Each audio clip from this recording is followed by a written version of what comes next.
রাজ্যে বিজেপি ক্ষমতায় আসার পর থেকে যে কোনো অন্যায় ও দুর্নীতির বিরুদ্ধে জিরো টলারেন্স নীতি মেনে চলা হচ্ছে। সড়ক দুর্ঘটনা যখন ঘটে তখন অধিকাংশ ক্ষেত্রেই কোনো না কোনো গাফিলতি থাকে, যার জেরে অনেক সময় বহু মানুষকে প্রাণ হারাতে হয়। সড়ক দুর্ঘটনা রুখতে তৎপর প্রশাসন।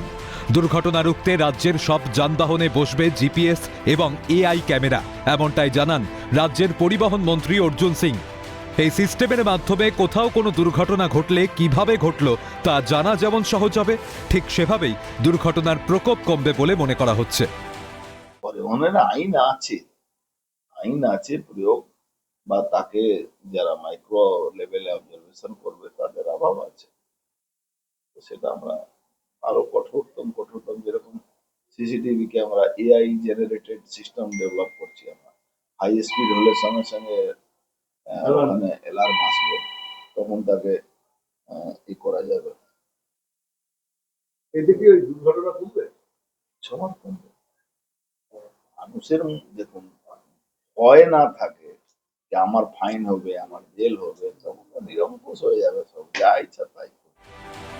রাজ্যের সব যানবাহনেই জিপিএস এবং এআই ক্যামেরা খুব তাড়াতাড়ি চালু হচ্ছে বলে ইঙ্গিত দিলেন পরিবহন মন্ত্রী অর্জুন সিং।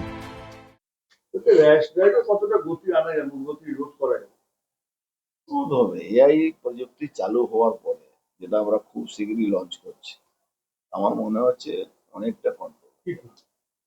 এই যে মানে র্যাশ ড্রাইভিং, মদ খেয়ে ড্রাইভিং করছে, মদ খেয়ে ড্রাইভিং করে গাড়ি ডিসব্যালেন্স এরকম চলে, সেটা এআই নিজে কন্ট্রোল রুমকে বলে দেবে এটা মানে একটু সমস্যা আছে, তখন ওটাকে আটকানো যায়। রাজ্যে বিজেপি সরকারের আমলে ভরসা ইন ভয় আউট।